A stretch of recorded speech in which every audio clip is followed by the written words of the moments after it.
পৃথিবীতে সবচাইতে কঠিন কাজ হলো নিজে সংশোধন হওয়া, আর সবচাইতে সহজ কাজ হলো অন্যের সমালোচনা করা। বাণী হযরত আলী রাদিয়াল্লাহু তাআলা আনহু। যে মেয়ে মাথায় কাপড় ছাড়া চলবে, কিয়ামতের দিন তার এক একটা চুল সাপ হয়ে তাকে কামড়াবে। আল হাদিস। মানুষের মধ্যে সর্বাপেক্ষা অক্ষম ওই ব্যক্তি যে ব্যক্তি দোয়া করিতে অক্ষম, অর্থাৎ দোয়া করে না। বাণী মানবতার দূত হযরত মুহাম্মদ সাল্লাল্লাহু আলাইহি ওয়াসাল্লাম। ইচ্ছেগুলো পবিত্র হলে স্বপ্নগুলো একদিন ঠিকই পূরণ হবে ইনশাআল্লাহ। নামাজ কখনো ছেড়ে দিও না, একদিন নামাজই আপনাকে পাপ থেকে বের করে জান্নাতে নিয়ে যাবে ইনশাআল্লাহ। বড় সেলিব্রিটিকে ফলো না করে হযরত মুহাম্মদ সাল্লাল্লাহু আলাইহি ওয়াসাল্লামকে ফলো করুন, জীবন বদলে যাবে। আলহামদুলিল্লাহ, একজন মুসলমানের চেয়ে বড় পরিচয় আর হতে পারে না। বিয়ে করলে গরিব ঘরের মেয়েকে বিয়ে করুন।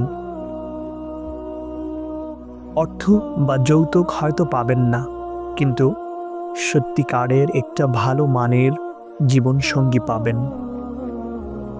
যার দুঃখ বেশি তার প্রতি আল্লাহর ভালোবাসাও বেশি।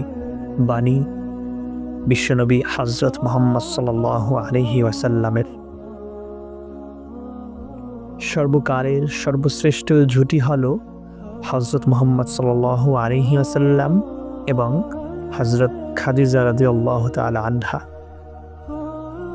আমরা বলি আমাদের পাপ বেশি, আল্লাহ বলেন আমি তাওবাকারীদের ভালোবাসি। আলিম হব, জাহিল থাকবো না, দাড়ি রাখবো, মিথ্যা কথা বলবো না, মিছামিছি হাসবো না, ইমান ঠিক রাখবো, মসজিদ আবাদ করব, জ্বলে উঠো ইমানি শক্তিতে। হিংসা মানুষকে এমনভাবে ধ্বংস করে যেভাবে মরীচিকা লোহাকে ধ্বংস করে। বাণী ইবনুল খাতিব। যে দুনিয়াতে কোনো বান্দার দোষ গোপন রাখে, কিয়ামতের দিন আল্লাহ তাআলা তার দোষ গোপন রাখবেন।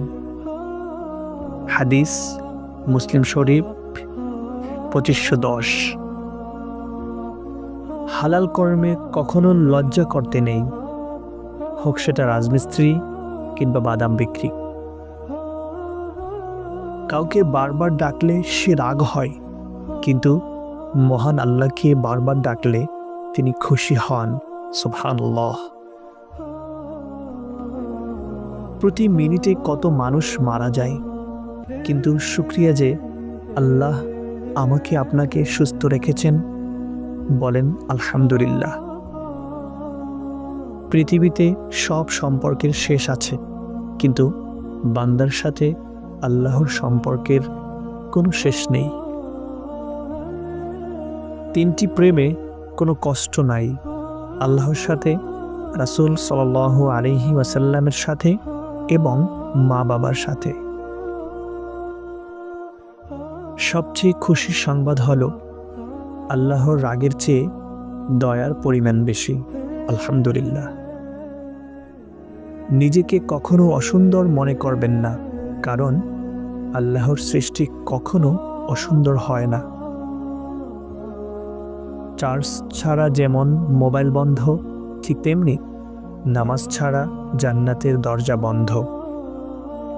তওবা করতে লজ্জিত হয় না, মনে রেখো তোমার গুনাহের চাইতে আল্লাহর ক্ষমা অনেক অনেক বড়।